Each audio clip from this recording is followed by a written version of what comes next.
relativement connu, je crois. Bon. Quand nous avons retenu ce thème de l'Ukraine, lieu névralgique de la relation entre l'Union européenne et la Russie, nous ne savions pas qu'il aurait la brûlante actualité qu'il a aujourd'hui. Qu'attendons-nous de toi? C'est d'abord de nous faire comprendre ce qui se passe.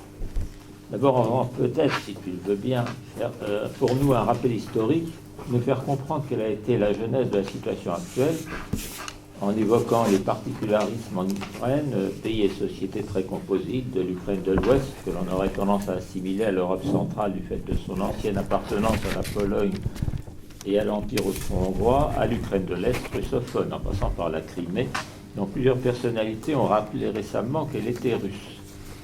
En un mot, de nous faire comprendre la situation actuelle, ramenée souvent trop sommairement à un affrontement Est-Ouest.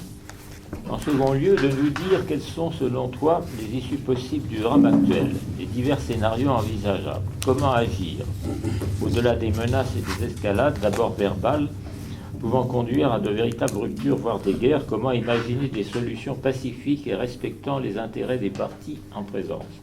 Que peut-on penser du scénario que nous avons en tête l'un et l'autre d'une Ukraine servant de pont entre l'Union européenne et la Russie dans la perspective d'un grand espace pan-européen? Est-ce que c'est totalement exclu maintenant? Certains ont appelé ça la finlandisation de l'Ukraine. Donc je te passe la parole. Bon. C'est directif. Excuse-moi. Non, mais il n'y a pas de problème. Écoutez, ce n'est pas seulement pour me rebeller contre l'autorité de Jean-Pierre, mais je vais peut-être inverser le plan. Je crois que la situation est devenue suffisamment grave pour qu'on commence par la situation présente et qu'on revienne ensuite sur ce que l'on peut appeler, sur ce que l'on doit appeler les occasions ratées. Gravement ratées, on le voit aujourd'hui.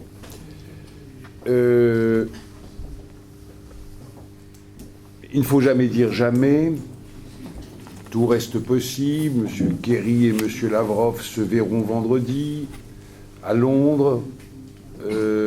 Si Kerry a accepté, alors qu'il martelait depuis 8 jours qu'il ne reverrait pas le ministre russe des Affaires étrangères, s'il n'y avait pas de disponibilité sérieuse aux yeux des États-Unis, de la Russie, à un compromis. Donc, peut-être. On ne sait pas. On sait d'autant moins que personne ne semble, je dirais aucune capitale, en tout cas occidentale, ne semble prendre son parti d'une rupture irréversible entre Moscou, enfin entre la Fédération de Russie d'une part, l'Union européenne et les États-Unis de l'autre. C'est à tel point vrai que François Hollande vient de décider d'envoyer la semaine prochaine, c'est-à-dire après le référendum en Crimée qui aura lieu dimanche, d'envoyer ses ministres des Affaires étrangères et de la Défense à Moscou pour parler de cette crise.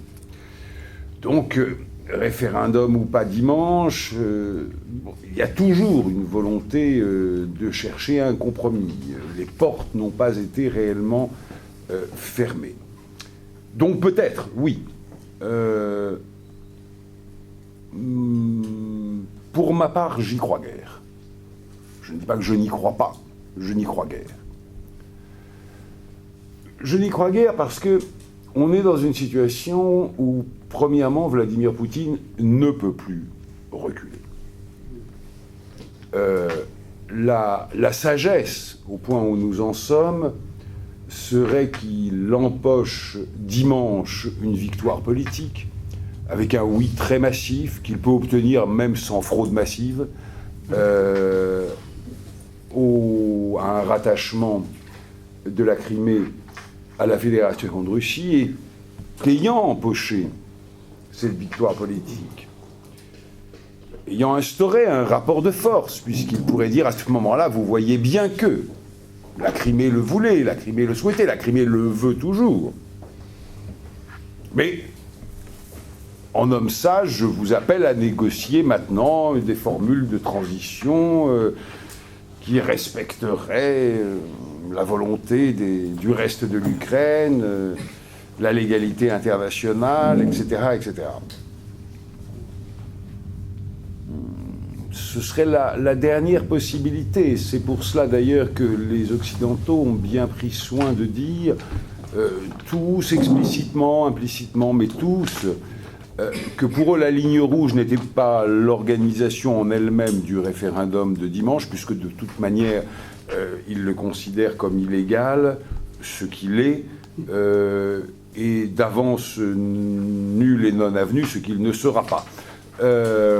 Mais que pour eux, la ligne rouge serait l'intégration de la Crimée à la Fédération de Russie. Donc il devrait y avoir entre les deux événements un espace. Oui, mais l'opinion russe est aujourd'hui chauffée à blanc. Mais vraiment chauffée à blanc. Il y a un phénomène Alsace-Lorraine entre 70 et 14. Et l'opinion est chauffée à blanc par une propagande absolument ahurissante. Mais vraiment absolument ahurissante. Bon, j'en ai le parfum, on peut en avoir le parfum en allant sur une chaîne russe, même surtout d'ailleurs la chaîne anglophone de la Russie. Mais jeudi soir, le président de la Commission des Affaires étrangères de la Douma était à Paris. Il donnait une conférence devant un organisme qui s'appelle le Dialogue franco-russe, qui est en fait le lobby des intérêts industriels croisés de la France et de la Russie. Je ne mets aucune nuance péjorative dans le mot lobby. Et on a entendu un homme que, pour ma part, je connais depuis une trentaine d'années, comme un homme, disons, raisonnable, décrire pendant une heure l'Ukraine terrorisée par des hordes nazis déchaînées, tuant, pillant et pogromant. Absolument ahurissant. Absolument ahurissant. Et c'est la tonalité générale de la presse russe, surtout des télévisions, aujourd'hui, à quelques exceptions près, toujours les mêmes, quelques tout petits journaux qui sont tolérés et une radio à Moscou, l'écho de Moscou, qui seront tolérés pour montrer que la liberté de la presse n'est pas une notion totalement ignorée dans la Russie d'aujourd'hui. Donc, l'opinion russe est chauffée à blanc. Elle est réellement persuadée aujourd'hui que des fascistes néo-nazis ont pris le pouvoir à Kiev, que c'est donc un nouvel épisode de la guerre, de la Deuxième Guerre mondiale, la résurgence du nazisme en Ukraine, puisqu'il y eut effectivement d'importantes forces de collaboration et pas des plus jolies en Ukraine, pour des raisons qui sont par ailleurs historiquement malheureusement très explicables. Mais enfin bon, le fait est qu'il y eut ces forces, et la propagande russe, la propagande officielle aujourd'hui en fait renaître le souvenir. Poutine donc est applaudi aujourd'hui. D'ailleurs, sa popularité vient de remonter assez spectaculairement. Est applaudi aujourd'hui de défendre à la fois les Russes et les russophones menacés dans leur intégrité physique, dit la propagande, par ces nazis. Et deuxièmement, Poutine est remercié, et là on plonge tout de suite dans ces 25 dernières années, est remercié finalement de laver l'honneur russe. Car la Russie, les Russes, même les plus libéraux au sens politique et non pas économique du terme, même les plus pro-européens, les plus simplement européens des Russes, n'ont toujours pas digéré, non pas le démantèlement du bloc, ce qui était appelé les démocraties populaires, mais le démantèlement de l'URSS elle-même, dans la mesure où l'URSS n'était sous un autre régime que la continuité géographique de l'Empire tsariste à quelques kilomètres carrés près. Dans la mesure où cet ensemble, cette ère russe, avait fini par constituer un continuum culturel, historique, linguistique, qui ne se réduisait plus au fait colonial, qui avait été, évidemment, le fruit de conquêtes coloniales, ou plutôt d'ailleurs, parce que il y a là une importante nuance, d'une expansion géographique, ce qui est un peu différent d'aller conquérir les Indes ou l'Afrique du Nord. Mais bon, néanmoins, d'un fait colonial. Mais je me souviens d'un cinéaste russe, un de mes amis, me disant, quelques semaines après l'éclatement de l'Union soviétique, oui, bien sûr, l'indépendance de la Géorgie, l'indépendance de l'Ukraine, mais tu sais quand même, la Crimée, c'était notre Côte d'Azur. C'est vrai. La Crimée était la Côte d'Azur de la Russie. Imaginez les réactions en France si Nice repartait en Italie, elles seraient mitigées. Elles seraient mitigées. Donc, Poutine joue sur du velours. Il est aujourd'hui redevenu le héros national qu'il était sous son premier mandat. Alors même que sa popularité était décroissante depuis déjà un long moment, qu'il l'avait sérieusement perdu dans les grandes villes, auprès des classes moyennes et de la jeunesse urbaine, que cette popularité était en train assez nettement de s'amenuiser, même jusque dans les zones rurales et les petites villes. Il ne va pas lâcher cela. Il ne va pas lâcher cela. Car si, après un oui massif en Crimée au rattachement à la mère patrie, soudain il reculait. Il reculait pourquoi? Sous pression occidentale. Alors ce ne serait plus qu'un lâche. Peut-être un traître. Enfin un mou en tout cas. Pas l'homme qu'on avait cru. Donc je ne le vois pas reculer. La Douma est convoquée pour le vendredi 21 mars pour adopter un projet de loi permettant le rattachement non plus d'un pays étranger, mais d'un territoire étranger. On se demande lequel. À la Fédération de Russie. Sauf miracle, les choses vont aller très vite.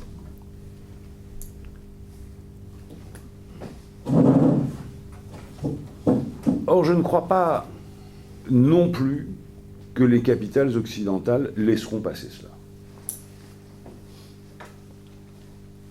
Elles ne vont pas lâcher des parachutistes sur la place rouge. Elles ne vont pas envoyer de troupes en Crimée. Même l'Ukraine ne le fera pas. Ces autorités l'ont dit hier.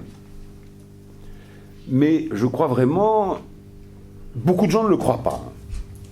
Mais pour ma part, je crois vraiment que quand les Occidentaux martèlent, parce que c'est 4 fois par jour, c'est-à-dire chacun des dirigeants européens, Obama, Kerry, etc.,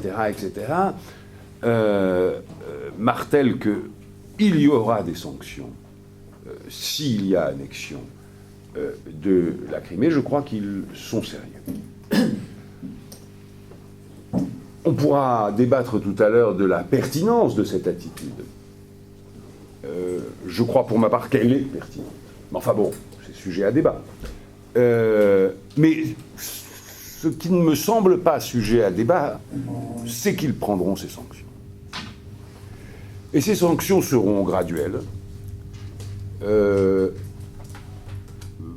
pour laisser une chance à la diplomatie, comme on dit, mais essentiellement parce que les pays occidentaux ont besoin eux-mêmes qu'elles soient graduelles.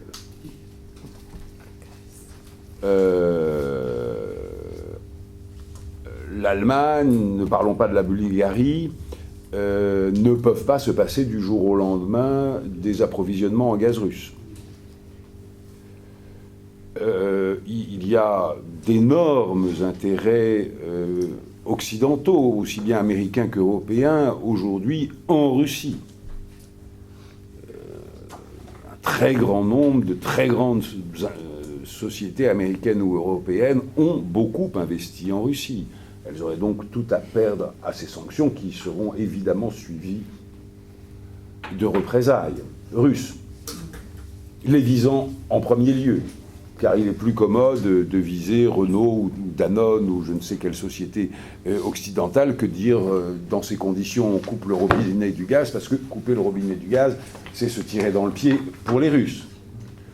En revanche, nationaliser, comme l'a dit M. Poutine, ou l'un de ses ministres, ou Medvedev, enfin, peu importe comme on l'a dit à Moscou, nationaliser Danone ou Renault en Russie, why not? Phrase d'un dirigeant, plutôt comme on dit, d'un haut responsable européen que j'ai interrogé là-dessus la semaine dernière, oui, mais ça n'est pas un problème systémique. Ça veut dire, tant pis pour les sociétés en question, on peut en prendre notre parti. Donc ces sanctions seront graduelles, mais les pays européens planchent d'ores et déjà sur une réorganisation de leurs approvisionnements énergétiques. Il y a toutes sortes d'idées sur la table. Aucune ne me semble véritablement, mais je ne suis pas un spécialiste, réalisable en tout cas à 100% en 6 mois. Mais de l'influence de la météo sur les relations internationales, l'hiver a été très doux, ce que l'on note dans toutes les capitales occidentales en ce moment. Donc les réserves sont fortes. Deuxièmement, l'hiver se termine. Troisièmement, il y a d'autres producteurs de gaz, même si c'est moins commode parce qu'il n'y a pas les gazoducs directs, etc., etc. Et quatrièmement, en tout état de cause, on entend maintenant dans tous les milieux officiels européens que décidément, oui, Ukraine ou pas Ukraine, cela avait été une erreur de se reposer à ce point sur les approvisionnements russes, et qu'en tout état de cause, il faut aujourd'hui travailler à une diversification des approvisionnements, même si cela peut coûter plus cher dans un premier temps. Donc je crois qu'on va prendre ce chemin.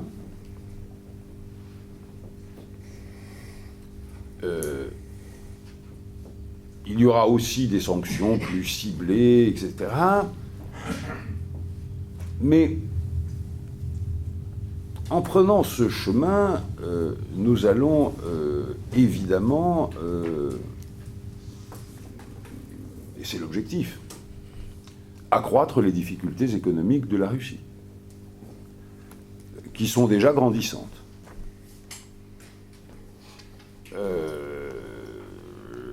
Les rentrées en devises fortes de la Russie dépendent aujourd'hui pour près des 3/4 des exportations énergétiques vers l'Europe. Cela signifie que il y aura difficultés économiques en Russie, ne serait-ce que si ces importations européennes baissent. Je ne dis pas qu'elles disparaîtront là en un an, mais baissent un peu avec un minimum de signification. Oui, il y aura des difficultés. La croissance russe est tombée à 1,5, je crois. Oui, c'est ça. C'est ça, oui. L'année dernière, ce pays est pourri, mais jusqu'à l'os, par la corruption, ce qui est vraiment pris une ampleur absolument dramatique et surtout dont la perversité est faite de l'accumulation maintenant de 25 années de corruption à grande échelle. Il n'y a pas de douane fiable, il n'y a évidemment pas de justice fiable, il n'y a pas de fiscalité fiable.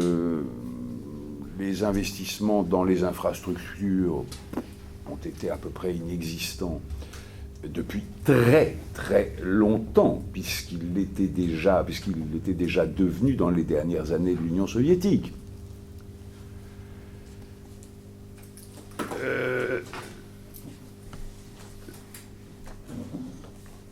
Le résultat de ces sanctions, ou tout simplement de cette réduction progressive mais significative des échanges entre les Occidentaux et la Russie, quels peuvent-ils être? Il y a plusieurs écoles là-dessus. Il y a l'école confiante, optimiste, qui dit que finalement, quand la population verra, avec l'inflation, la raréfaction des produits dans les magasins, les effets de cette politique de Vladimir Poutine, eh bien, elle se retournera contre lui, ou en tout cas qu'il y perdra des plumes politiques. Cela donnera une nouvelle force à l'opposition qui existe, même si elle est muselée, bâillonnée, emprisonnée par moments, interdite de s'exprimer. Que l'argent russe, cyniquement parlant, c'est probablement aujourd'hui plus important que l'opposition dans les rapports de force intérieurs, peut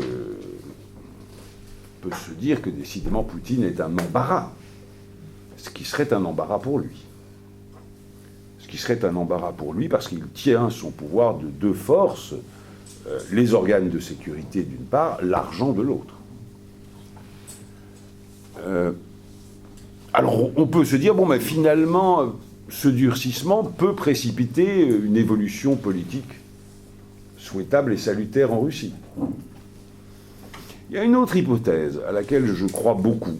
Je ne dis pas qu'elle prévaudra, mais à laquelle je crois qu'il faut prendre en considération, c'est que la Russie se retrouve dans la main de la Chine, qui a un énorme besoin de matières premières et qui finalement pourrait trouver plus commode de les trouver dans la Russie, continuité territoriale, proximité, qu'aller les chercher en Afrique, en Iran sur le marché noir aujourd'hui, sur le marché blanc demain s'il y a compromis sur le nucléaire iranien, etc. À la place des Chinois, je me réjouirais de voir tomber la Russie comme un petit pâté chaud dans ma bouche. À la place de la Russie, je m'en inquiéterais énormément. Énormément. Ce n'est certainement pas là l'intérêt national russe. La Russie est déjà discrètement, mais très efficacement, la Sibérie, excusez-moi, très discrètement mais efficacement colonisée par les marchands chinois, par le commerce chinois. Il y a une réalité économique de la Sibérie aujourd'hui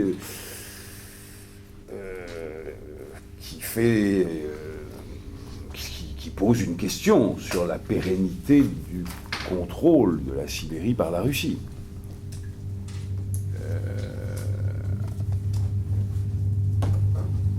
D'un autre côté, la formalisation d'un bloc sino-russe, adieu la querelle sino-soviétique, poserait des problèmes assez vertigineux dans les relations internationales. Cela pourrait signifier un blocage définitif, déjà bien amorcé d'ailleurs, mais définitif du Conseil de sécurité. Pose beaucoup de questions. Nous sommes à la veille de grandes interrogations, d'autant que je ne sais pas si c'est de la propagande, mais le fait est que Madame Merkel en tête beaucoup des dirigeants occidentaux disent aujourd'hui, enfin on laisse dire, que quand ils parlent avec Poutine, ils ont le sentiment d'un type qui a perdu le contact avec la réalité, dit Madame Merkel. À voir ce qu'il fait dire par ces télévisions, on peut se poser la question. Il y a chez lui aujourd'hui le sentiment que je les ai bien eus, pour ne pas être plus vulgaire, j'empoche la Crimée, je les emmerde, qu'est-ce qu'ils feront, c'est moi le gagnant, etc., etc. Ce qui est vrai à cette étape-là. Mais le propre d'un chef d'État est de penser au coup d'après. Et le coup d'après, c'est beaucoup moins évident pour M. Poutine. Beaucoup moins évident. Voilà la situation où on en est. J'ajouterai encore un ou deux paragraphes en vous disant que on ne peut malheureusement pas exclure, ça me semble improbable, mais on ne peut malheureusement pas complètement exclure que Poutine et ses services, peut-être même entraînés d'ailleurs par des têtes brûlées dans ces régions, ne commencent demain ou après-demain à faire l'imbécile dans les régions orientales de l'Ukraine. Là, on entrerait dans des zones véritablement inquiétantes. Véritablement inquiétantes. C'est pas le plus probable. Espérons qu'il se calme avec la Crimée, mais voilà. Alors maintenant, les racines historiques de tout cela.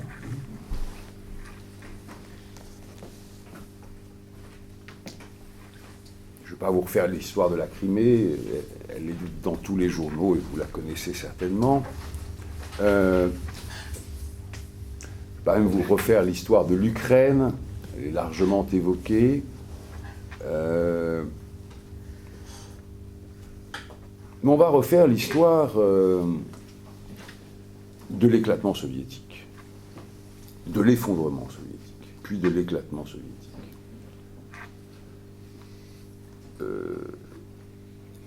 Quand les démocraties populaires recouvrent leur liberté,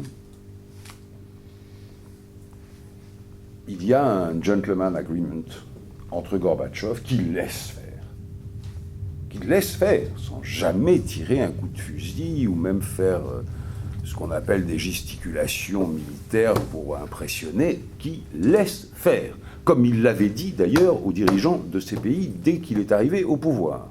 D'ailleurs, il avait dit, c'est votre affaire, ne comptez plus sur des interventions de l'armée soviétique. Mais il y avait un gentleman agreement qui était que l'Alliance Atlantique ne profiterait pas de cette situation pour étendre ses frontières.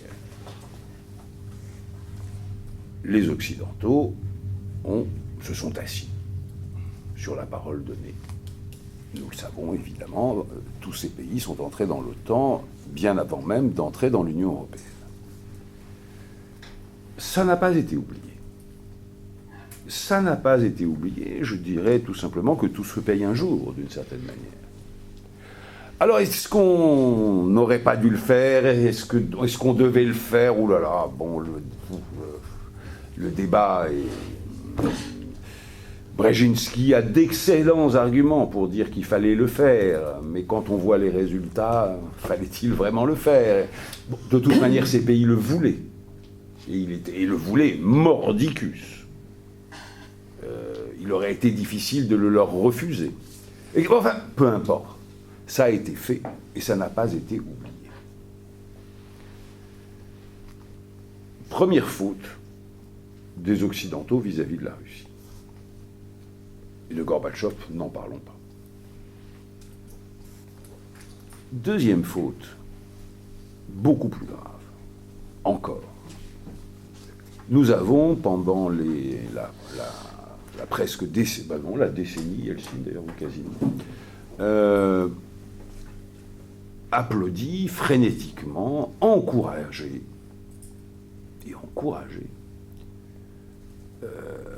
la politique dite de la thérapie de choc qui a consisté à, j'ouvre les guillemets, privatiser, fermer les guillemets, en 18 mois, l'essentiel de l'économie ex-soviétique. C'était évidemment une mauvaise plaisanterie, il n'y avait pas de capitaux privés, on ne pouvait donc pas privatiser.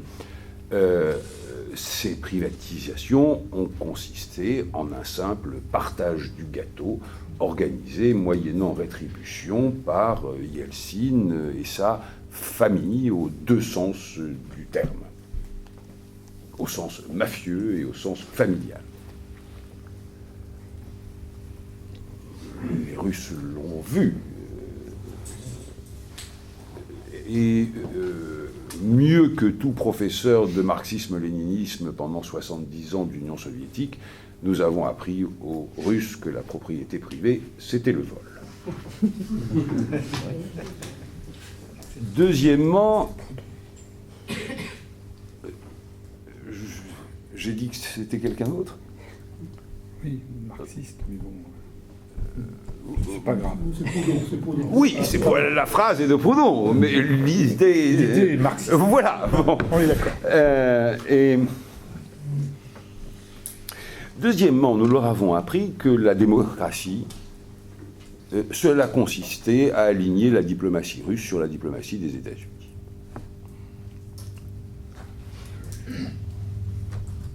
Et pour le reste, a largement manipulé, je ne dis pas truqué, mais manipulé les élections quand il s'est agi de faire réélire Yeltsin. Le jour où il y a eu un effondrement, car il y en a eu un à la fin des années 90, enfin un effondrement, enfin une crise très grave de l'économie russe, qu'il a fallu évacuer Yeltsin très vite pour que tout le système Yeltsin ne tombe pas avec lui, qu'on l'a remplacé par Poutine, qui était un homme important du Kremlin sous Yeltsin, et qui s'est fait du jour au lendemain le vengeur masqué, officier du KGB tout en muscles, qui ne céderait plus un pouce du territoire russe, d'où la Tchétchénie, d'où aujourd'hui l'Ukraine et la Crimée, et qui allait faire rendre gorge aux voleurs. Il a changé 10% des voleurs, laissé les 90 autres en place, et continué de plus belle, le même système de corruption généralisée. C'est pour cela que sa popularité était en train de s'effriter, et c'est pour ça qu'il la redresse dans cette affaire. Enfin, avec cette affaire.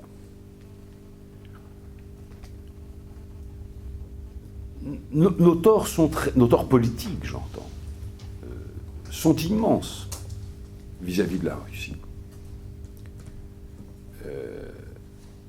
Nous aurions dû, mais qu'est-ce que ça veut dire, nous aurions dû en politique? Si on ne l'a pas fait, c'est que ça n'a pas été fait. Mais nous aurions dû, évidemment, prendre Gorbatchev au sérieux, l'aider, prendre sa proposition d'organisation de la maison commune européenne comme une occasion historique, ne pas soutenir le parti des... Comment il dit Navalny? Le parti des voleurs et des... je ne sais plus quoi. Navalny, l'opposant très peu sympathique d'ailleurs, de M. Poutine. Le parti des voleurs et des escrocs, je crois, je ne sais pas quoi. Un truc dans ce genre-là. Mais notre crédit moral, à nous, démocratie occidentale, en Russie, n'est pas fameux. N'est pas fameux. Cela n'aurait pas dû empêcher l'Union européenne de travailler d'arrache-pied à un accord de sécurité et de coopération continentale entre l'Union européenne et la Fédération de Russie, qui sont bien évidemment les deux piliers du continent Europe. Si on l'avait fait avec l'Union soviétique, pourquoi les accords d'Helsinki, pourquoi ne l'aurait-on pas refait, fût-ce avec l'escroc ivrogne qu'était M. Yeltsin et l'escroc sportif qu'est M. Poutine. Là n'était pas le problème. On ne l'a pas fait. On ne l'a pas fait et on ne l'a même pas fait après le premier épisode, la première alerte ukrainienne, qui avait été les coups d'accordéon de la Révolution orange. Alors qu'on voyait bien là que le problème posé par celle des anciennes républiques soviétiques qui n'étaient pas entrées dans l'OTAN puis dans l'Union européenne, c'est-à-dire toutes, à l'exception des 3 pays baltes, allait se poser. Et qu'il aurait fallu. Mais qu'est-ce que ça veut dire? Il aurait fallu en politique travailler, évidemment, à faire de ces pays, et notamment de l'Ukraine, c'est là qu'est le plus gros problème, un pont entre l'Union européenne et la Fédération de Russie, un pays qui, proclamant sa neutralité, n'était plus susceptible d'entrer dans l'OTAN, qui en revanche pouvait développer des accords de plus en plus étroits avec l'Union européenne et même y entrer à condition que militairement parlant il reste un pays neutre.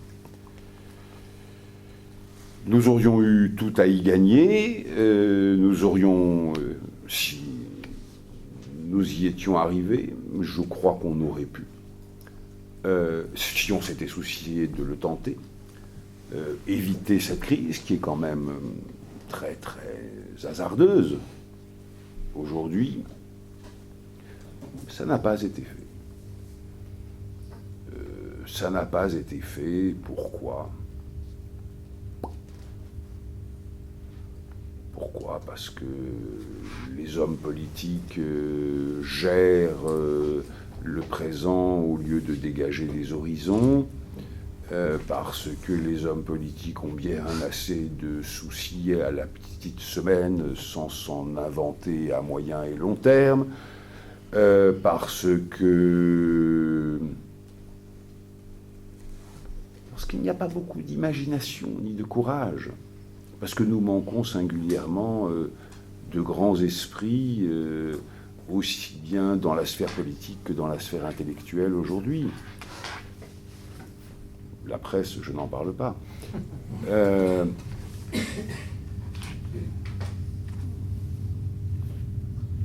Voilà. Tout cela est une histoire d'une succession, et l'histoire d'une succession d'occasions ratées, de cécité, d'habitude de penser la guerre d'hier au lieu de la paix de demain. Mais voilà, c'est ainsi. C'est ainsi. Écoutez, en conclusion, vous l'aurez entendu, je ne suis pas très optimiste sur l'issue de cette crise, mais je souhaite ardemment me tromper. Ce que je n'exclus pas. Je ne sais pas. Il peut y avoir un coup de théâtre, Kerry Lavrov vendredi. Oui, il peut. Il peut. Je ne sais pas trop sur quelle base, mais il peut. Voilà. Merci Bernard de tout ce que tu as dit. Je sais que tu as bien fait l'ordre. Je suis pardonné. Bon. Je pense, moi je n'ai rien dit, d'abord parce que je pense beaucoup de choses comme toi, donc il me ferait que redire un peu ce que tu penses, ce que tu as dit. Je vais ouvrir le débat, parce que je pense qu'il y a beaucoup de